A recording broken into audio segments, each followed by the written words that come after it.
Ito yung ating embrick na Jimmy Gunn. Yan. Yung isa dyan galing kay JCU. At yung isa dyan galing kay Euro. Itong hen. Puro Jimmy Gunn po ang pinanggalingan yan. Yan, may dalawang CCU sila. Yan, nasingsingan na natin ang ano yan. Nasingsingan na natin ng pang south. Ayan o, beautiful.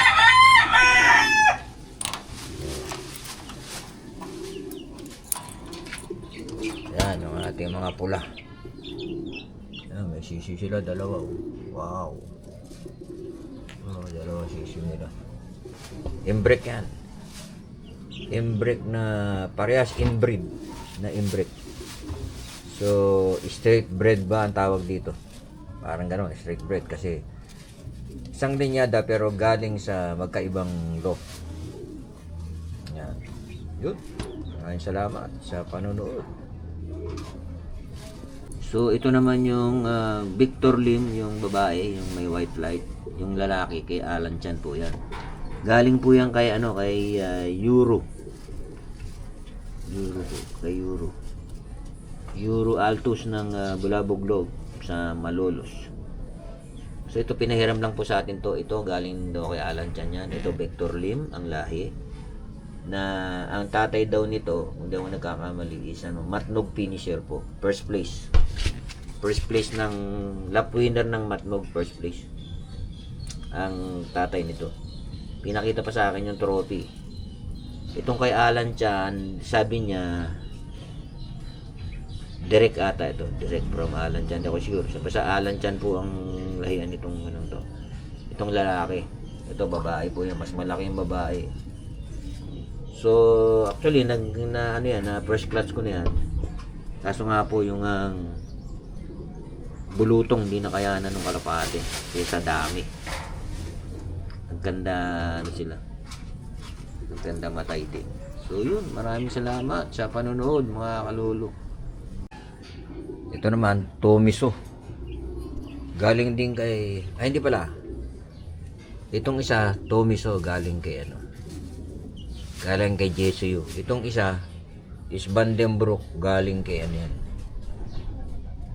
Galing kay Luis Chu Vandenbroek yan. Galing kay Gilead Maisenlo. Ito, galing kay JCU. Nabili natin kay Manny Zamora. So, may itlog na yata ito. Ako, ito nga, may itlog ng isa. Itong may itlog na namang isa. May itlog ng isa. So, ibababa natin yung inakay. Ibababa na natin yung inakay. Ito yung aking Vandenbroek na Luis Chu. Vandenbroek yan. Ang parent. Galing kay Luis Chu. Nabili natin kay yan. Napanalunan natin kay pala. Gilead Maisenlo. Yan. Salamat. Ito is Vanderwegen. Yan, galing kay po yan. Directly acquired from po yan kay Mike Alcantara. Yan, meron siyang dalawang anak ko. So nakabitan natin yan ng nakabitan natin to ng South Derby Race na ring. Yan po. Yung mga pahabol natin sa sa South kasi nagkanda loko-loko yung unang breed natin sa nung March. Nagkanda matay yung mga ibon natin sa init. Tapos yung yung inakaya, bulutong tsaka bulutong usually yung sa kanila. Tumama. Yan yan yung ating Mike Alcantara. Direct po yan, parehas po Vanderwegen na ang bloodline yan. Vanderwegen ex Dr. Ide. Parehas po sila. Galing kay Mike Alcantara. Yung isa dyan, ayan po, mayroon pang nakuha ko yan kasi young bird. Itong hen. Itong cock, nailipad niya to. Kaya walang walang perso ring. Ito may perso ring po ito. Yun. Salamat sa panonood. So ito naman is Taiwan. Ito naman is yung tinapalay na tinatawag ko. Meron silang anak. So South Ring din nakakabit dyan. South. Yan, yung tinapa, ako lang ang nagpangalan dyan eh. Kasi ang kwento ng tinapalay, namatay yung kaibigan kong magkakalapate. Meron ako nabili sa kanya yung mga natitirang ibon niya. May nabili ko 6. So, hinahanap ko yung yung logbook niya. Sabi ng kapatid na babae, which is yung na lang doon, nag-aalaga. Hindi na raw niya makita. So, yung kasing kaibigan natin na yan is nagpapanalo sa MMFC. Nag-overall din po yun. Kaya marami siyang trophy, pati mga certificate niya nga nawala daw. Kinukuha ko nga sana eh. O kaya bibiling ko para malaman ko. Yung logbook, importante sana. Kaso sabi ng kapatid, hindi na raw niya makita yung logbook. Nung namatay, hindi niya alam na may yung kalapate, pwedeng bilhin, may presyo. Nalaman na lang niya nung binili ko yung 17 na natitira. Yung iba kasi pinagkukuha ng bayaw niya daw. So yun, salamat sa panonood. So ito naman, breed tayo ng Polsayon na yellow ang ito. Polsayon niya, may itlog na sila 2. Bagong pairing natin to pahabol. At itong lalaki is po yan. Inbreed na embrek galing kay JCU na nabili natin kay Manny Zamora. Ayun. Yung pagkakabili natin kay Manny Zamora ng mga ibon, alam niyo na madalas ko nang ikuwento dyan. Pinakyaw ni Manny Zamora yung mga ibon ni JCU nung nung nag-out na sa pag-iibon. Tapos tayo naman nung in-online niya yung pinorcel niya online, nakakuha tayo ng 5 nakuha natin. Buti nakahabol tayo. Ito may poknat sa ulo kasi akala ko yung dati babae. Kasi sabi nila yung mga lalaking inbreak may itim sa buntot. Ito wala namang itim sa buntot eh. Pinaris ko sa matapang na lalaki, binugbog siya. Ayun. Ayan. Ang ating Polsayon at embrek. Maraming salamat sa panonood.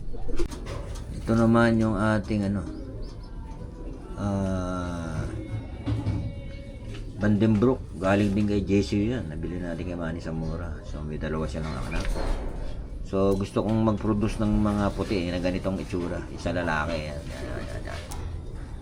Yan ang puti yung dibdib puti. So yan. Etong hen, hindi ako sigurado sa bloodline niya kasi ito po nabili ko lang po yung hen na yan sa sa tawag dito sa Bukawi pet market kasi yung singsing niya 2, mayroong parang perso yung isa o inaano ko, hindi naman nila sisingsingan ng 2 kung hindi yan breeder tingin ko kasi breeder eh. Parang sinasabi nung parang banlun, parang ganun sinasabi niya eh. Pero hindi ako sigurado kasi nabili nga lang natin to sa Bukawi Pet Market. Since kaya ako siya binili kasi 2 yung ring niya, may perso ring siya. Bukod pa rin sa kanyang ring. Kaya iniisip ko magandang klase to. Kasi maraming naman din dyan bumibili na napapalabas nila maganda. So yun lang, maraming salamat sa panonood mga kalulu. So ito pa yung isa nating magandang bloodline. Itong itim yung nasa pugad, galing yan kay Rasquero. May lahi daw yung Bandy Girl at saka kinross niya sa Vandenbroek.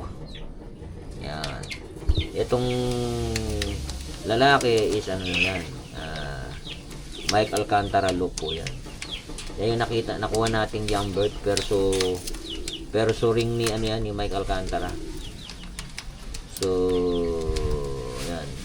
Tapos yung anak nila isang malapit na iwawalay ko na yan, mga ilang araw na lang iwawalay na natin yan. So yan po, yan, isa pang pandiinan na na breeder natin itong dalawang to. So makita natin kung ano. Gusto ko pa silang ihabol ng isang itlogan. Kasi bata pa naman tong lalaki. Young bird nung makuha ko yun eh.